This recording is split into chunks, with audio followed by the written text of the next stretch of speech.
The story begins by telling us about the fantasy world of Hades. It happens to be in the invincible land of the Demon King's castle, and it is the home to three demon princesses, all of whom are powerful enough to threaten the world. Even more threatening than the princesses is the butler, who is known to be the strongest of Hades. It turns out that he will turn out to be the trump card for the world. It is his duty to find out the deepest and darkest secrets of the demon princesses, and it is his mission to become the most unrivaled butler in another world. Now, we see a carriage which is in the Demon King's territory. Inside this carriage is our hero Sakaki Rudo, also known as Ryu, who is being taken to meet his end. The knight carrying him takes him to a spot where his life will be taken, but it doesn't look like Ryu wants to be a part of this. He puts his hand on a locket that he is wearing, after which he tells us that he is living out a nightmare. It all began 1 week ago when he was brought to the fantasy world of Hades by a cute wizard girl. She welcomes Ryu as a hero, and we learn that the various heroes of this land are all blessed with supernatural powers. Ryu is not the only boy who has been summoned here, as we can see his classmates with him as well. He tries to make sense of the situation because he was just minding his own business in class not too long ago. That's when he recalls a massive earthquake that was about to cause a lot of destruction when he passed out. The wizard girl reveals that it was due to this earthquake that all of the students are here. This implies that they may not have been summoned, but could have rather been reincarnated in another world. Now, they are in this glorious empire which is known as Lux, and they are needed to lend their strength in order to fight all the monsters that have been appearing here recently. All of this is part of a bid to defeat the Demon King, but none of the students have settled into their new reality yet.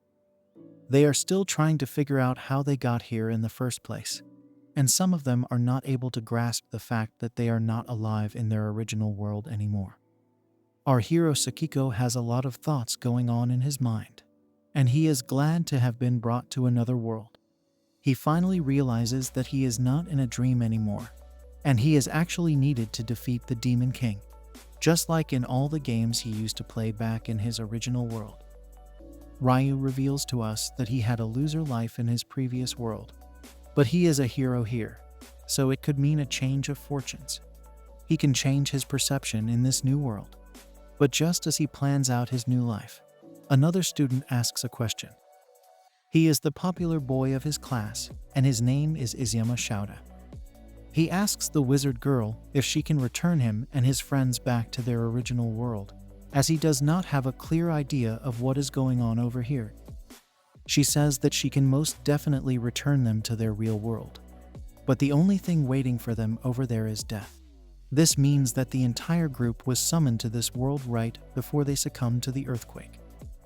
Izuyama now understands the gravity of the situation, and he holds on to the wizard girl to thank her for his rescue. He gives her a smile and promises to lend her his strength, which somewhat awakens her intrusive thoughts. Since Izuyama has given his word, even the other students agree to lend their strength as well. It's a happy conclusion overall, but our hero does not seem to like what's going on. This is because he is not the main character of this story if Izuyama is the popular boy. Anyway, the wizard girl needs to confirm the statuses of the heroes that have been summoned here, so she asks them to raise their hands. They do as she says, and then we get a glimpse of what everyone is capable of. Starting off with Izuyama, he has been given the ability of Saint Brave. A boy named Akagaki Shoji has the Guardian ability. A girl named Shoguji Minace has the title of Master. And another girl named Kino Moto Matsuki has been given the title of Creator. The wizard girl is extremely impressed by this, as is the old wizard with her. After all, each of these heroes have unbelievable skills that can help this kingdom overcome the Demon Lord. Izuyama is told that the Saint Brave ability was also possessed by the hero who built the Lux Empire, so he has a great skill to flex.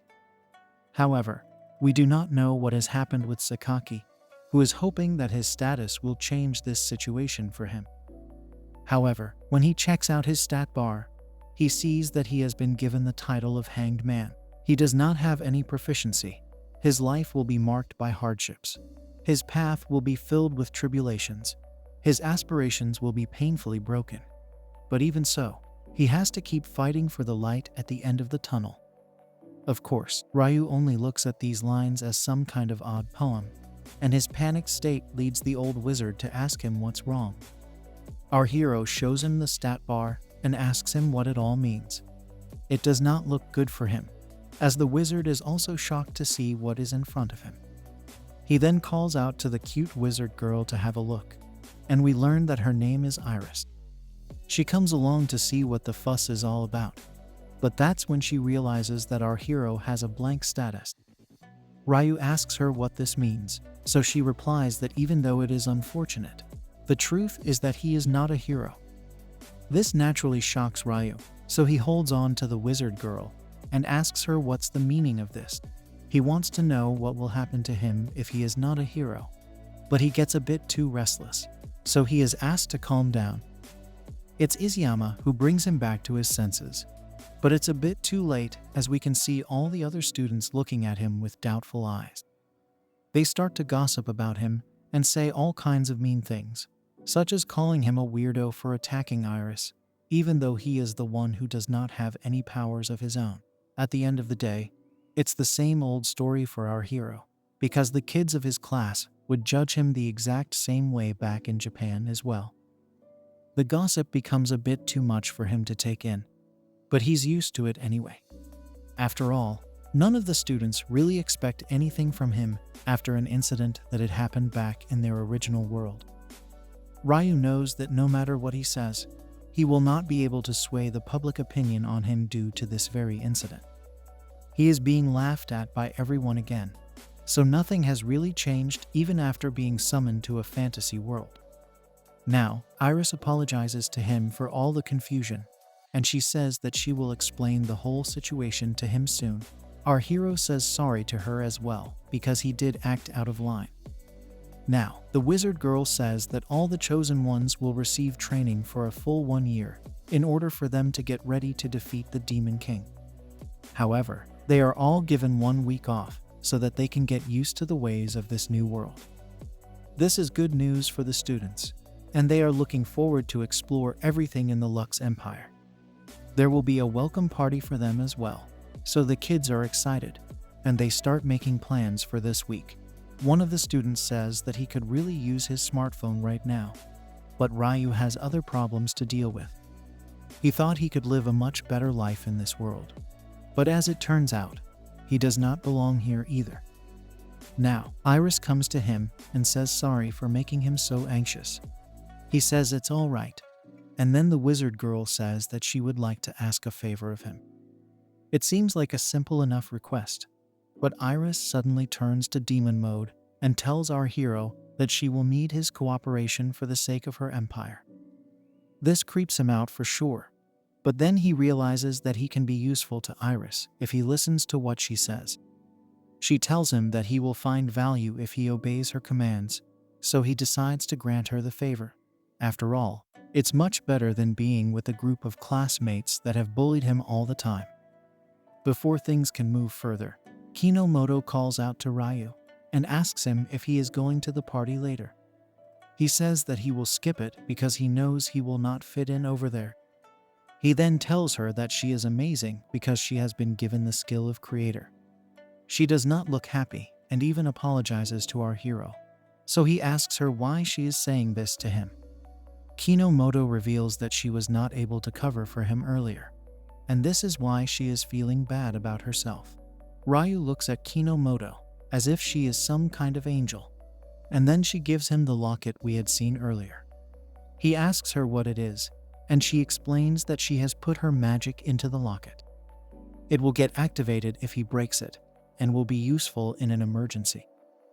Ryu is amazed that Kinomoto already knows how to use her skills, and he tells her that he will treasure the locket for sure.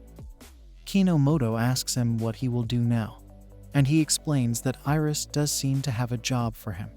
Since his life was saved by the wizard girl, he does feel the need to pay back the favor, and then Kinomoto asks if there is anything she can do to help him out. He tells her not to worry about him because she will also have her training to worry about. she agrees, but also has a bad feeling about what Iris might do to him. It turns out that she is not the only one who feels this way, as Ryu is also a bit skeptical of what might be asked from him. Either way, he knows he has been given a second chance at life, so he should make the most of it and see what happens. Kinomoto is amazed by his positive attitude, and then we see Ryu in the carriage from before. It turns out that Iris had tricked him into getting onto the carriage in order to abandon him in the Demon King's territory. The knight kicks our hero off the carriage and tells him that his job will be to lose his life in this area. Basically, the plan is for the Demon King to look at Ryu's corpse and think of him as the hero who was supposed to end him. This will give the Demon King a false sense of security and will thus serve as a distraction. Of course, our hero is not on board with this kind of plan, as he is simply being treated as some kind of expendable trash. He asks the knight how the Demon King would know he is a hero, but he only gets smacked in the face for arguing with him. With that, the knight abandons Ryu and leaves him to rot in the land of the Demon Lord. Our hero is clearly sad because all he wanted to do was be of use to the others.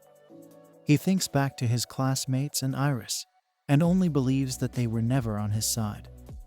He laments the fact that he might lose his life here, which means that he has made no difference in his original world as well as his new one. He is not needed by anyone, and there is nothing that he can achieve. Having said that, he promises to struggle for survival right till the very end. This is how things should be anyway, especially if we consider what his stat bar had told him. With that, his ultimate trial begins, and we can see his eyes lighting up. There is some kind of sound that is ringing in his head, and Ryu is willing to bet his whole life on how this thing turns out. The slogan of his trial commencing continues to ring in his head, and he has had enough of these sounds, so he tries to end it. Now, he checks out his status again and learns that he is in a trial because of his presence in an unknown territory. Due to this, all his skill limitations have been released, although his stats are not even at rank F. He currently has the skills of wisdom, intuition, and discernment, all of which are mental skills rather than physical. Ryu can see that the stat bar looks a whole lot different from what it was back at the royal castle. Plus, even though he is currently in a crisis, he is extremely calm, which could be an effect of his discernment skill. He looks at some of the terms on the stats bar, such as tarot card, reverse, and hanged man. Before he can think of anything else, his skill of intuition comes into play, and he immediately looks behind. That is when we see a deadly monster approaching him. It definitely looks like an ugly beast as it licks its lips upon seeing fresh meat. The stat bar tells our hero that he is up against an encountered Gore monk, and his trial will commence soon. From the looks of it, he will need to survive this monster for at least 30 seconds if he is to win the trial, and all the hints keep telling him to escape from this zone. Of course, this is not as easy as it sounds, especially for Ryu, who does not really have any fighting skills. That's when the stat bar tells him the reward for winning the trial is increased physical ability as well as strength of existence. These words make him alert, and then he springs into action against the Gore monk monster. The beast continues to attack him, but Ryu is able to use his mental skills to predict its moves and dodge it. He does well enough for 15 seconds, and the system tells him he's halfway there. However, he falls to the ground and is unable to escape from the beast now. The alerts on his system are of no use as our hero can't move quickly enough to avoid getting struck. He has no other option now but to use the locket that Kinomoto gave him as a gift. He knows that he had promised to treasure it, but desperate times call for desperate measures. He throws the locket at the Gore monk monster, and it breaks from the impact, which causes a massive burst of energy to release. Ryu is blinded by the lights coming from this attack, and then he can see that the beast has been frozen. He realizes that Kinomoto had kept ice magic inside the locket, and then the system tells him that 30 seconds have passed. This means that his strength and physical abilities will be increased, but that's not the end of it. Now, he is being given a new trial, which is to defeat the Gore Monk monster. Our hero is not too pleased to learn that he has already been given a new challenge, and that too, an extremely difficult one. He then sees that his growth rate will also be increased for this particular challenge, so he decides to give it a shot. After all, since the beast is frozen, it can't attack him right now. The best option would be to destroy it while he still has the chance. So Ryu puts in all his strength and launches a finisher punch on it. As expected, his increased strength is good enough to shatter the ice as well as the monster. It is actually a lot easier than he had expected it to be. And then the system tells him that his strength and physical abilities will be further increased. Even if that is the case, he does not feel anything new. On top of that, he can see that his overall rank has increased from G- to F. This is good enough for our hero, so he decides to focus on his next mission, which is to look for some food. Of course, it's not as easy as he would like to be, because he ends up fighting tons of monsters on the way. He comes across giant snakes and even demon bats, all of whom are tough to beat. Even so, Ryu manages to get the job done and moves further ahead. Unfortunately, his will to fight can only take him to a certain point, and he collapses from hunger soon after. He does not know how many days he has gone without eating any food, and at this rate, things are not looking good for him at all. He has to eat something anyhow, and that's when the system wakes up yet again. It seems to want to reverse the signs of excessive eating, but is unable to do so because of no strength. He tells the system to shut up, and then wonders what he's doing with this new life. He does not know what lies beyond his current state, and then he asks himself why he is holding on to such a life, while also holding in so much pain. When he was a kid, he believed he could become a legendary hero who could change the world. However, an incident happened which he witnessed, and it led him to run away from his surroundings. Despite that, he could not get anything done in Japan, just like how he can't get anything done in this world as well. In the end, he tried so hard and got so far, but it doesn't really matter anymore. As he accepts the end of his life, Ryu hears someone coming up from behind and voices start to whisper to each other. Our hero thinks he is seeing a human shadow, but it is running away from something, and he is unable to figure out what it is. He does not know what he should do, but this is not the time to hold back or hesitate. So Ryu decides to chase after the shadow to help out.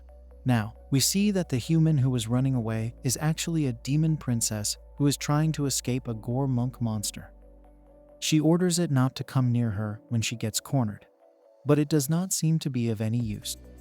She reminds the monster what it is and says that it has no right to attack a demon princess like her. Of course, her words fall on deaf ears as the beast proceeds to approach her with harmful intent. The demon girl laments that she can't use any magic to defend herself, and this has led to an unfortunate situation. She asks for help and even calls out to her family members, although we don't know where they might be. The demon princess is clearly in a tough spot, so Ryu decides he is going to help her, even if it means using up whatever is left of him. The system warns him not to do anything, because he will lose his life if he tries to save the demon princess. However, he simply tells it to shut up despite all the repeated warnings being given to him. He does not listen to his intuition and tells us that even though he has not been useful to anyone in this world, it will not stop him from saving a girl in distress. Until the very end, he is going to make sure that he will help out someone for sure, and he does not mind losing his life as a result of it. This is when the system tells him that his philosophy is exactly the type that should exist in a hanged man character. Now, Ryu shows up in front of the demon princess and keeps her protected from the Gore Monk monster. She is confused to see such a weak and tired boy showing such bravery. And then Ryu puts in all his power to punch the monster. It's a strong enough attack, and it leads the beats to fall off the cliff, thus saving the life of the demon princess.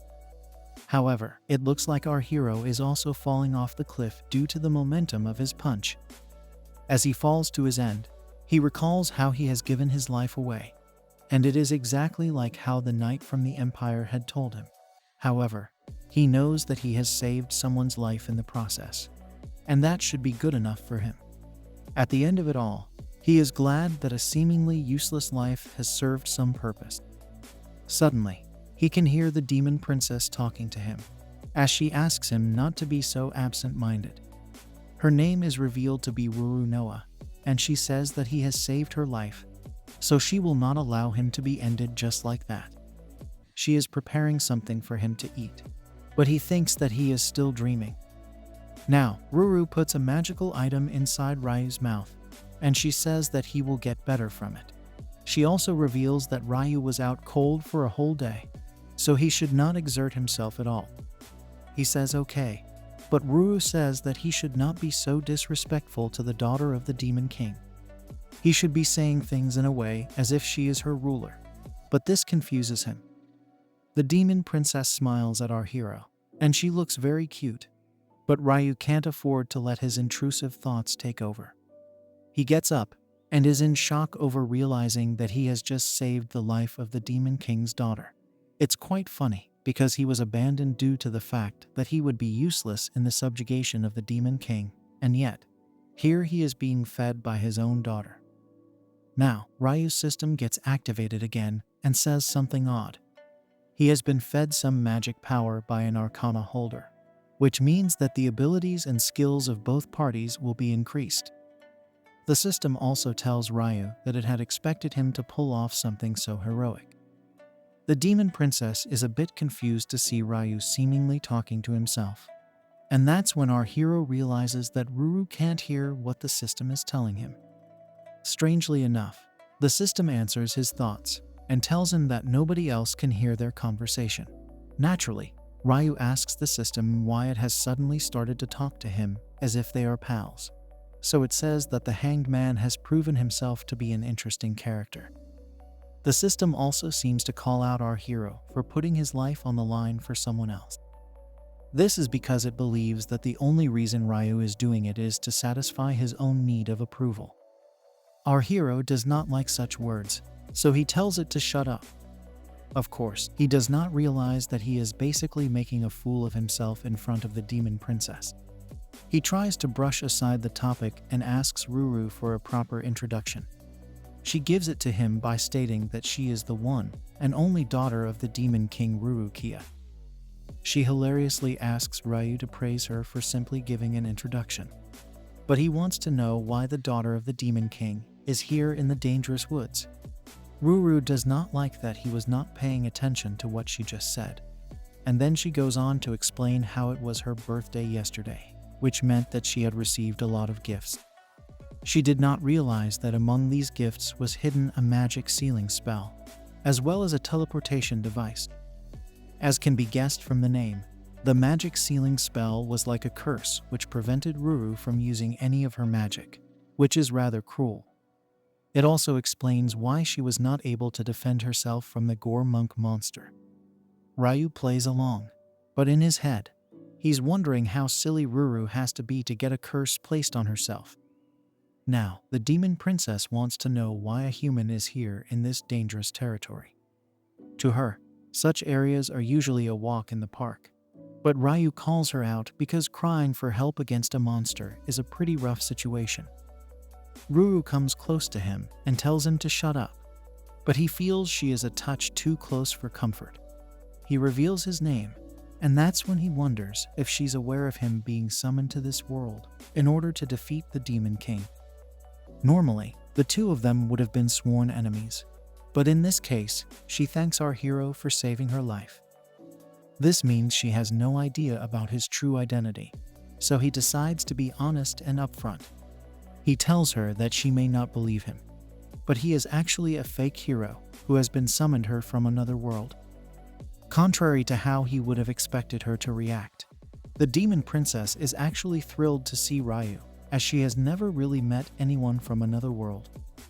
Now, our hero asks her if she is a demon, because he feels that she would be repulsed and disgusted by the mere sight of a hero.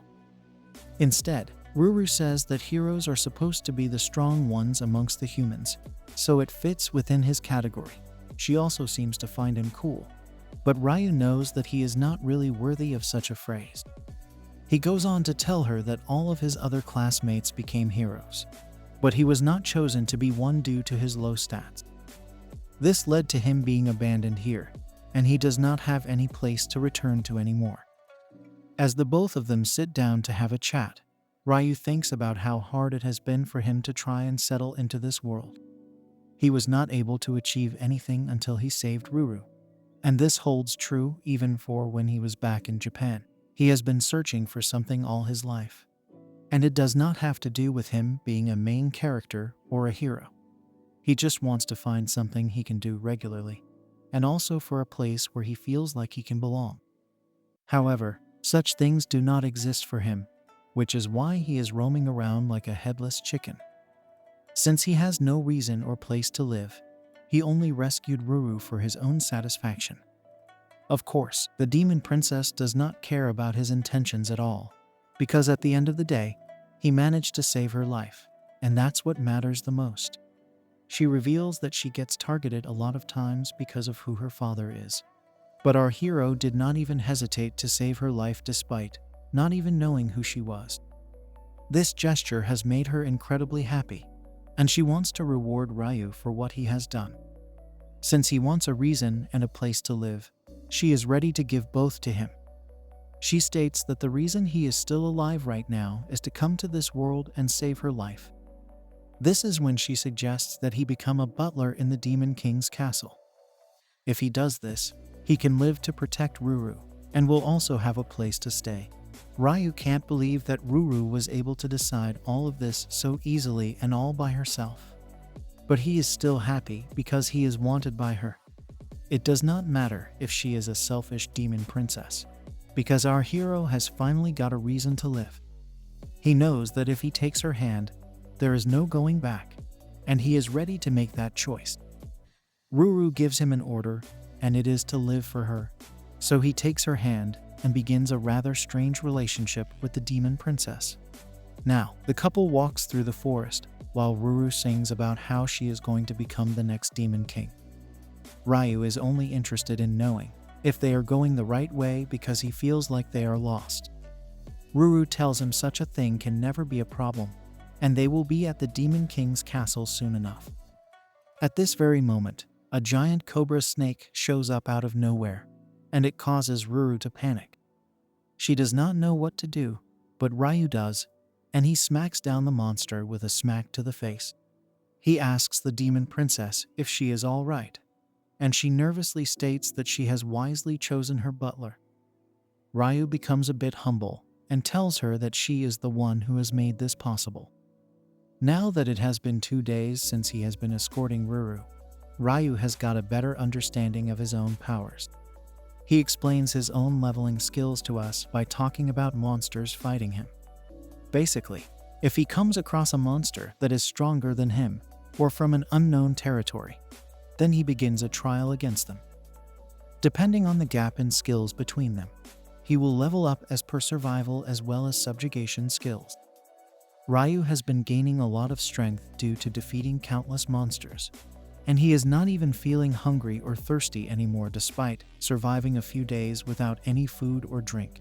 This could be a benefit of leveling up, but he will not gain any levels from defeating the snake monster, as he has already beaten it before. He then goes on to check his stats, all of which have grown by a lot, especially after consuming Ruru's powers.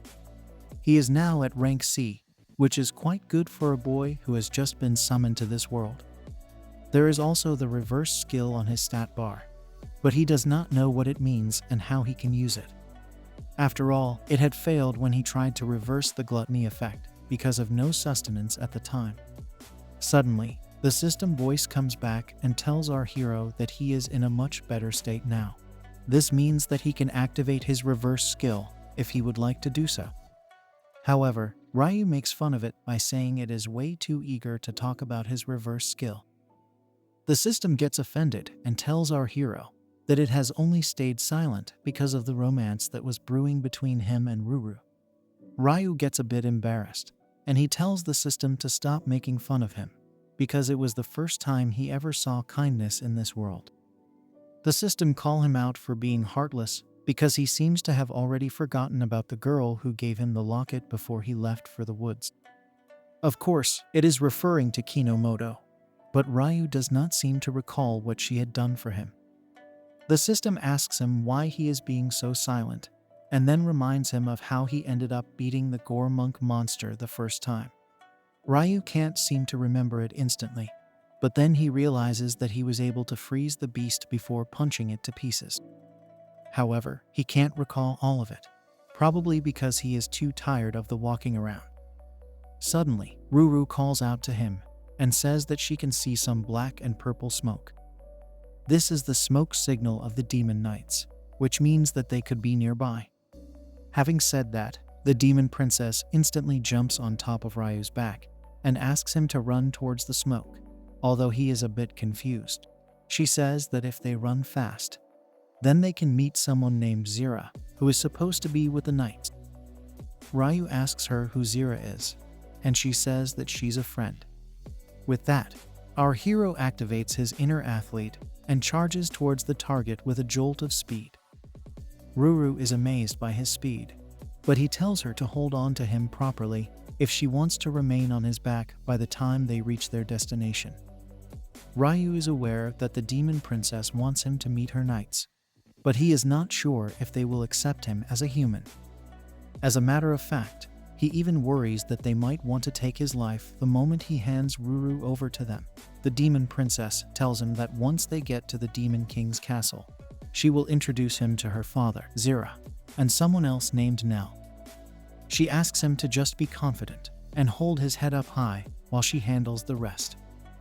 This puts Ryu's mind at ease because he does not need to worry when he has Ruru to calm him down. However, at this very moment, the couple gets attacked by a mysterious beast. Ryu is able to dodge the attack, but then he sees that he is up against a giant wolf monster. Ruru panics instantly and identifies it as a dirty blood wolf, which is not usually found in such an area. She wants to run away from the monster, but it's a bit too late for them now because the dirty blood wolf is way too close to them.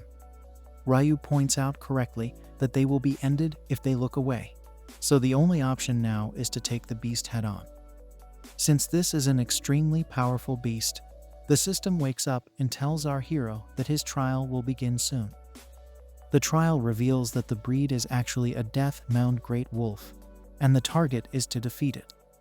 There's also a certain catch to this trial, which is that it will be judged based on the use of the reverse skill. This means that the reward will depend on how Ryu is able to use the skill on the wolf. Our hero tells Ruru to get off his back and find a place to hide because things can get ugly here. Of course, he himself has no idea how he is going to counter this opponent, and that too with the reverse skill.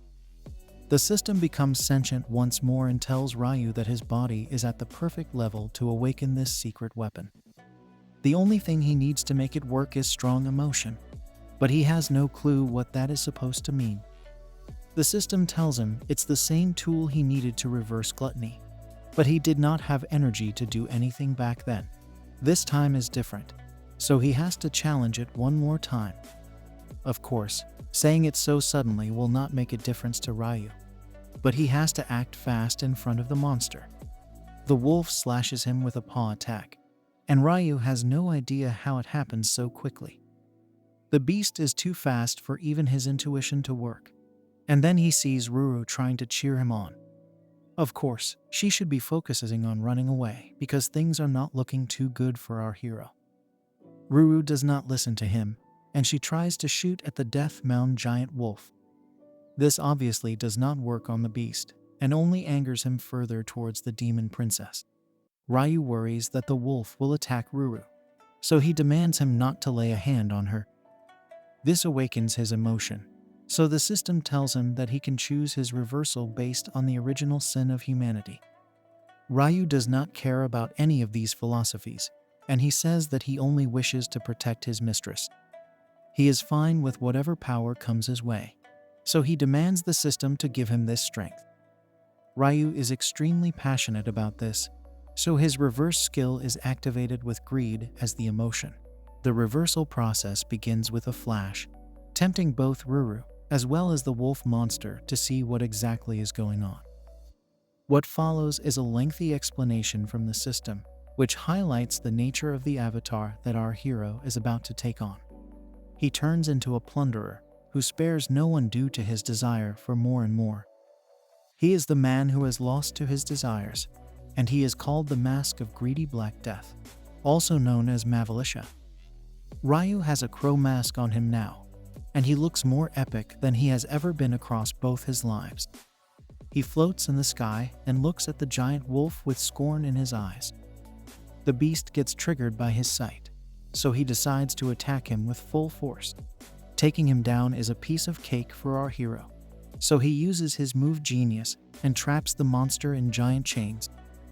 With that, he smacks the wolf beast to the ground and claims victory with just one move. Since his reversal skill has been awakened, the trial is now complete, and he gets his multiple rewards.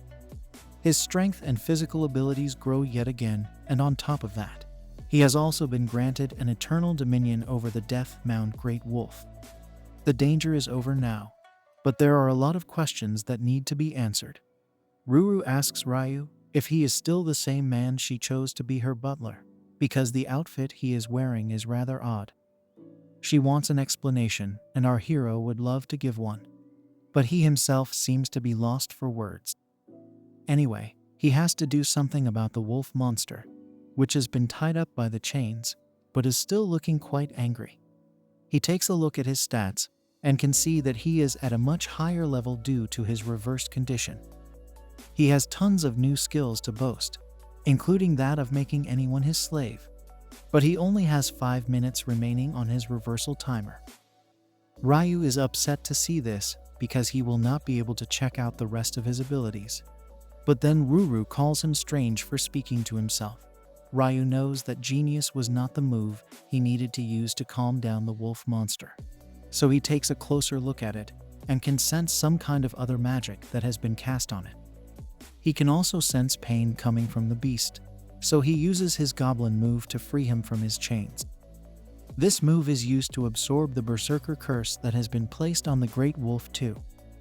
Now that he has freed the wolf, it will now obey him as his master for life. At the same time, both Ryu and the wolf gain some stats due to the achievement of Dominion.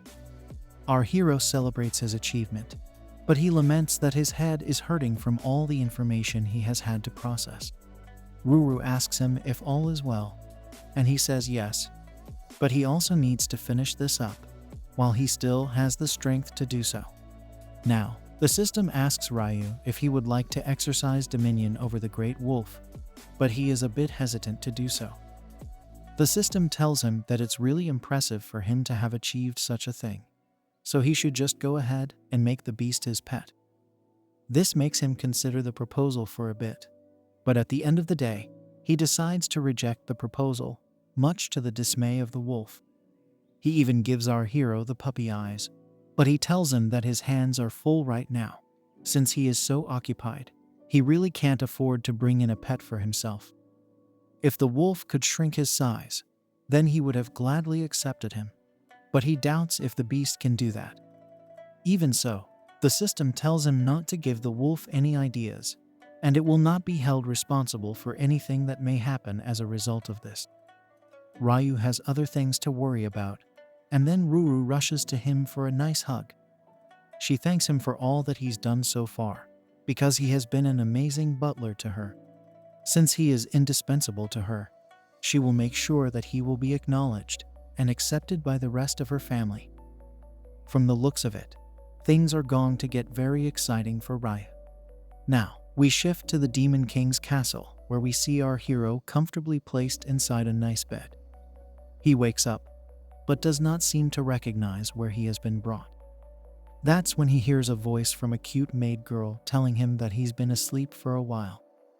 She happens to be Fina, who is the head maid of the Demon King's castle. She reveals that Ryu has been knocked out for a total of 2 full weeks, and he had tons of injuries to tend to. Fina took all the necessary measures to treat those wounds, and now he is perfectly fine. Our hero can't believe that he is finally inside the Demon King's castle, and he thanks Fina for her service. The maid girl apologizes for being hasty, as she asks him to change his clothes as soon as possible. After all, the Demon King is waiting to see him, so he should not waste any more time. Ryu dresses up and looks fine as a gentleman, but he wonders what will happen when he meets the Demon King. He is supposed to be the biggest enemy of this world, and he is not sure if he will even survive the first meeting with Ruru's dad. He knocks on the door and is allowed to come in, after which we finally see the Demon King of this world. He is shown to be a cool man, and he tells Ryu not to be so stiff around him. He tells him to take a seat, and then even jokes that he will not eat him or anything like that. He reveals his full name to be Alto Eder Rurukia, but calling him Alto will also work. Ryu is visibly nervous, but he never imagined the Demon King to be such a chilled-out character. Now, Alto tells our hero that he heard everything from his daughter. He even bows down to Ryu and thanks him for saving Ruru's life. He laments that he was not able to do it himself despite being the Demon King of his land, and he finds it quite pitiful. Of course, Ryu is feeling a bit embarrassed that Alto is bowing down to him, so he asks him to raise his head. Alto tells Ryu that he will reward him properly the next time they meet, but for now, he wishes to discuss something important with him.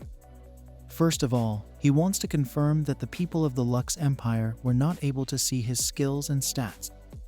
After he gets the confirmation, he reveals that normal people and even demons might not be able to see what our hero can see in his own status. As a matter of fact, Alto himself can't detect anything despite his immense powers, so he wants to know exactly what kind of skills Ryu possesses. Ryu tells him that it's called the Hanged Man, and that's when it all starts to make sense to Alto. The Demon Lord declares that our hero is actually an Arcana user, and he asks him who first saw his status. He says that it was the old man who was with Iris, and Alto reveals it's exactly how he had guessed it. This is when we learn it's not that Ryu's status can't be seen, but rather that it's been hidden by the old man. Our hero does not follow, so the Demon Lord explains it's a high-level concealment skill, which only the old man could do since he is a hermit. Ryu asks Alto to tell him more about the Arcana skill, so he corrects him by saying an Arcana is actually a type of magic card that is connected to its user. The existence of such people is some kind of mystery, and all of these people have insane abilities. As of now, there are only 21 people who are Arcana users, and a few of them happen to be in Alto's territory as well. Also, the hermit who hid Ryu's powers is also an Arcana user who is specialized in the skill of hiding. It doesn't matter if it's him or anyone else. The hermit can hide form, status, and even memories. Of course, Ryu wants to know why the old man hid his status, and the Demon King explains that it could be because he did not want the Empire to exploit our hero's Arcana abilities. This is odd because it would put the Lux Empire at a disadvantage. But then Alto remembers that Ryu is not a human from the Empire, and his origin is unknown. He then asks Ryu if he was told that he's a hero who has been summoned by the Empire. He also asks if our hero has been told that demons are evil and need to be exterminated from this world. This comes as a bit of a shock to Ryu because Alto has said every single thing accurately. This is when it is revealed that the humans have actually tricked Ryu into believing lies about the Demon Empire. It turns out that the other races are completely fine with the demons, and it's only the humans who seem to have a problem with them. The monsters we have seen so far are simply third parties who are not at all related to Alto or his people. Now that he thinks about it, Ryu realizes that if the monsters were really siding with the demons, then there would have been no way the Gore Monk or the Great Wolf would have attacked Ruru. The Demon King is glad to see that our hero is using his brains now. He then explains that this is a running scam where Iris summons humans from other worlds and tricks them into fighting against the demons. This is why the humans are made to isolate inside the castle, so that they do not engage with any other races. This explains a lot about Iris and her intentions, but Ryu wants to know why the Lux Empire is after the demon territory. Alto explains that it's because the Lux Empire is the closest to the land of the demons. They want to take over this area because of all the magical powers and resources available over here. This is a horrible way to go about things, and it makes Ryu angry about his classmates being used as pawns. Alto tells our hero that if he were to reveal his true powers to the humans right now, then they would easily take him back without asking any questions at all. The Demon King knows that Ruru wants to make him her butler, but he is ready to respect whatever decision Ryu would like to make. Our hero wastes no time in saying that the Empire can go shove it where the sun doesn't shine. He is extremely upset with the way he was treated by them, and even Alto happily laughs at this decision. He also admits that his daughter was begging him to make Ryu her butler, and now he knows why. Our hero thanks Alto for accepting him so easily, but he wonders if the other people of the castle are ready to welcome him with the same energy. The Demon Lord says that there is no need to worry about such things because Ruru has made sure to make everyone accept Ryu into the castle. She may have been a bit forceful about it, but this is only because Alto has spoiled her as a child. Ryu is a bit puzzled by this, but Alto tells him that he will soon learn why Ruru is essentially a spoiled brat. Later, Ryu is taken to an arena where we see a lot of people gossiping with each other. As our hero tries to figure what is going on over here, Ruru sees him and happily rushes towards her new butler. She asks if he is feeling fine now and also confesses that she missed him a lot. As a matter of fact, she was ready to stay by his side the whole time and would even think about him while at work. Our hero tells her that he is completely fine now, but their romance is interrupted when a couple of other girls come to the scene and ask Ruru to leave some of Ryu for them as well. These girls are shown to be cute themselves, and then Ruru introduces them to her new butler. The one in white is Nell Ermel, who is a magician as well as Ruru's cousin. She is a bit flirty and playful, but the same can't be said about the girl in black, who is Zira. She is the knight captain, but is a bit skeptical of Ryu, despite all the heroic acts he has done so far. Zira shows her emotions almost instantly when she says she does not believe Ryu to be worthy of being Ruru's butler. She thinks his body is too weak, and she also refuses to accept that a human can become the demon princess's butler. She gets a bit out of hand with the way she speaks, so Ruru tells Zira to calm down. She reminds her that Ryu was the one who saved her life. But even then, Zira can't accept the fact that a human is working inside the castle. Now, Ruru says that there is a reason for her setting up this arena because she is going to test whether our hero is strong enough to become her butler. Suddenly, a demon knight shows up, and Ryu is told to prove his power in front of all the audience members. Zira says that Ryu will have to face off against an elite knight from her squad, and she will accept him if he manages to beat this knight by fair means. Our hero gets the message and prepares to fight his opponent as per Ruru's instructions. The opponent does not appreciate the fact that Ryu is not using any weapons, but he says that his hands are his preferred choice. It's time to begin the battle, and the Demon Knight starts off with a finisher move. But Ryu is up to the task, and he just stands there as the strike is directed right next to him. The girls watch from the sidelines and comment on how unfair it is for Ryu to deal with an intimidating weapon. Zira is not impressed that our hero did not move as per the attack, and the Demon Knight also says the same thing. Of course, Ryu mocks him by asking if there was any need to avoid such a useless attack, and this angers the Demon Knight a lot. He tries a serious strike this time, but Ryu is too quick, and he manages to come up from behind. The moment he does this, he lands a kick to the Demon Knight's head and manages to defeat him with ease. The crowd is in shock, especially Zira, who can't believe the physical abilities that Ryu possesses. Anyway, she is forced to accept our hero. Ryu is glad that he was able to level up before these battles because his efforts have borne him fruit. Ruru is so happy that she comes to congratulate him firsthand. She also tells everyone else in the area that there is nothing to worry about regarding our hero anymore. So it's time to throw a welcome party for Ryu.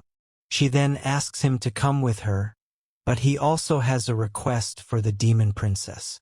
Ryu gets down on one knee and offers his hand to Ruru, after which he says that he will gladly serve her as her butler with all his sincerity. Our hero knows that this is the first step he has taken ever since coming to this new world, and Ruru is pleased to see how polite her new butler is. She is happy to have him with her and is looking forward to see how he satisfies her with his performance. Of course, since she is the reason our hero is still alive so far, he will have no problem in doing whatever she asks of him. Meanwhile, we move back to the Lux Empire, where we can see the evil wizard girl Iris acting as if she has just received some horrible news. She tells the other students that Ryu has met a rather unfortunate end, although she has no idea of what all has happened ever since she betrayed our hero. Iris tries to play the victim by saying she could not do anything to rescue Ryu, but the others comfort her by saying this is not her fault. As a matter of fact, they also say that this was Ryu's fault because he should have known better than to go wandering outside without any kind of special skills. The students then chat amongst each other and wonder if Ryu had mistakenly convinced himself that he had some kind of special power. They even say that our hero was not grateful for what was being offered to him, as he would have been perfectly safe within the castle. In the middle of all this, there is one person who is truly saddened to hear this news, and it is Kinomoto. She is asked if she is all right, but then she says that all of this is a lie. She knows that everyone must have abandoned Ryu and they do not have any feelings for him at all. She had suspected this the entire time and blames herself for not being able to stop him when he was leaving. However, she is told that she should not put so much thought into Ryu because he has gone on his parents. After all, the son of a murderer is believed to turn out the same way. The students say it is better this way, and all that Kinomoto can do is cry for her friend. Meanwhile, we see the hermit, who is a bit animated by some recent news. He is talking to someone via telepathy and learns that the Deathmound Wolf was defeated, which means that the devil's curse used on the beast was a disappointment. He is a bit amazed by how such a power was countered, and then he asks the voice how long it has been since they have spoken to each other. The voice tells him that he only has one simple request for him because he does not wish to prolong this chat. Basically, he wants the hermit to stop messing around with the hanged man, which is a bit of a surprise. The hermit asks why this mysterious person is so obsessed with a single human, but the voice wants the answer in yes or no. The hermit realizes that he's talking to a busy person, so he states that there is no need for worry as he has no more use for the hanged man. Now, we learn that the initial plan was to have Ryu given a lot of despair while also blurring his memories. This would have pushed him down a path of revenge towards the Lux Empire, but that would have been the same old boring trope. The voice tells the hermit that altering our hero's memories would not be much of a concern, but if one more move is made on him, then there will be consequences to bear. The hermit says that this mysterious person worries too much, and is actually shocked to learn that countries can be moved in trying to keep him safe. Eventually, the two entities talk about the next year being a very interesting one because the continent will enter its golden age then.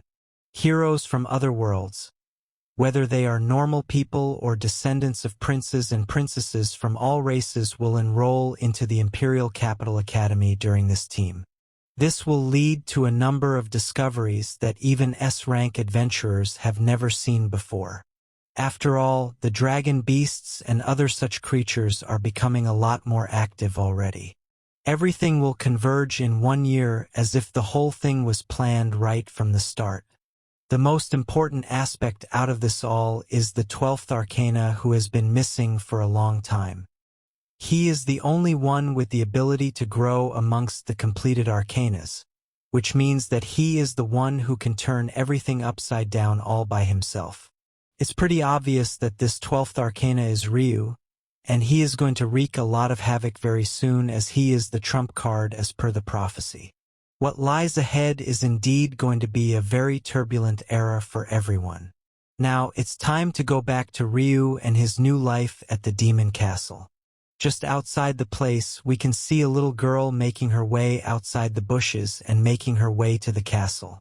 She seems to be attracted to some kind of scent and manages to eventually identify it as that of her master. We quickly move to the next morning, where Ryu can be seen sleeping in peace. But then he feels some hair swish against his face. That's when he realizes that it's the tail of the same girl we saw earlier, and she is sleeping in the same bed as him. As expected, Ryu is shocked, and he lets out a massive scream upon seeing her. The beast girl wakes up and simply rubs her eyes while calling him her master. She says that her name is Shu and she has made herself smaller to accommodate our hero. Of course, Ryu is totally bamboozled by what has happened here because he has no idea who she is. He immediately takes Shu to the Demon King, who wonders if she is a little pup. Alto says that Shu is a beastkin uncommon to this place, and she seems to have missed Ryu. The Demon King wants to know why this is the case, but Ryu himself has no idea how things have come to be this way. Shu says that her master was able to cure her from pain and suffering back in the forest, but Ryu does not recall meeting her then. After all, he was just struggling to make it past his trials back then. The beast girl continues by saying her master was very strong and had asked her to come visit him when she got smaller. This prompted her to actually become smaller and come meet him over here. It is after he hears this that Ryu realizes that Shu is actually the giant wolf he had beaten earlier while protecting Ruru. Shu strikes a pose and acknowledges that she is indeed what our hero has identified her to be. The Demon King gets interested when he hears this. So Ryu further explains that Shu was a dirty blood wolf he had to fight while keeping Ruru safe. Of course, he never thought that the wolf would be able to become so small, but then his skill tells him to assess the wolf correctly. That's when he tells Alto that Shu is actually the Deathmound Great Wolf. Alto can't believe what he is hearing, and he turns to Fina, who also claims that this is impossible. However, she states that Ryu's Arcana is a truly unique skill, so it should not come as a shocker. Fina then explains to our hero that long ago, there used to be werewolves in this world. They could change their appearance simply by drawing out monster blood, and their power would be on a very high level. Of course, the humans saw these beings as a threat, so they eradicated the race by borrowing power from the elves. However, one such werewolf managed to survive the massacre, and it made destructing its sole purpose in life. Not only did this wolf destroy an entire nation within one night, it was also able to devour half of the new sanctuary, which is the great forest where the elves reside. This caused the humans to realize their mistake, and they deeply regretted their actions, eventually naming this monster the Deathmound Great Wolf. This is quite the story for Ryu to hear, and after seeing Shu's reaction, it does look like the lore is true. However, the lore also stated that the wolf disappeared after exacting its revenge. So it's quite odd to see that Shu was in the forest where Ryu found her. The beast girl explains that she has no clue as to how she got there, because when she finally came to her senses, she saw herself in that forest. Until then, she was in a great deal of pain, and the only way to stop it was to destroy everything in her path. Ryu realizes their Shu is talking about the curse that was placed on her, and then she cutely apologizes for attacking him.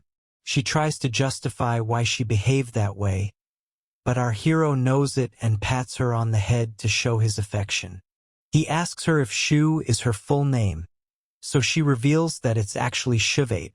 Of course, it would be easier to just call her Shu, and our hero can't bring himself to blame her for her actions. Not only did she lose her family and friends, she was all alone when the curse hit her, so she really has seen the worst of it. Shu then states that she does not have a place to go back to, because no matter where she goes, people will be scared of her. However, Ryu is stronger than Shu, so he will never fear her. Shu blushes as she pleads with her master to let her be with him. She wants to spend all her time together with Ryu and live a simple life because she does not want to be alone anymore.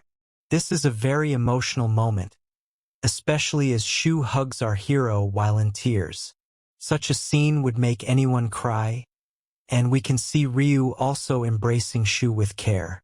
He wants to ask Alto if he can keep Shu with him, but the Demon King says yes even before he presents the question. Ryu is surprised by this behavior, but Alto says he can pretty much predict it after seeing our hero's face. After all, he is basically like a relative to him, so there is no need to be so shy about it. Now, Ryu tells Shu that if she is fine with it, then he would like her to be with him forever. This makes her very happy, and she hugs our hero once again, promising to always be by his side. It's a nice change of tone from the usual shady tone of comic guzzlers, and then we move to the next day. We see Shu in her new outfit, but it looks a bit concerning as she has a muzzle and a bell on her. Fina explains to Ryu that she has tended to Shu's hair and clothes, and the bell is simply in case the Beast Girl gets lost in this massive palace. Our hero admits that Shu looks a lot cleaner now, but he asks if the muzzle is really necessary. Shu says that this was actually her own request because she wants to look less threatening. It's hard to believe that such a cute beast girl would be scary. But anyway, Shu asks her master to exercise dominion over her. Basically, this will allow the stored energy to be reverted to the target companion, but Ryu is not too sure of the term. He asks Shu if she is fine with this, and she says that she is just happy to be connected with her master. Ryu asks Shu why she keeps calling him master, and she says that is just how things are. She explains that when she fought against our hero, he had managed to tie and put Shu down with his power, which made her realize that there was no way for her to win against him. At this moment, something tightened inside Shu's stomach, and that's when she knew she had to refer to Ryu as her master. The Beast Girl starts to pant out of excitement as she says this, but our hero feels that there is something seriously wrong with this method of explanation. He hopes it's just his imagination and not his intrusive thoughts coming in, so he decides to hold Shu's hand and take her with him. Fina reminds our hero that it is time for the three demon sisters to have their tea party, which means that he must go and serve them as per his duties as the butler. It would also be great if he could show the demon girls the new thing he has been training on. So Ryu tells Fina that he is going to flex his skills to the fullest degree. How exactly is our hero going to go about his new job? And how is he going to take on his new role as Shu's caretaker? Like, share, and subscribe if you like Demon Girl Butlers and want to see more of this story. I'll upload part 3 if you show me enough love here. Okay then, I'll see you in the next one.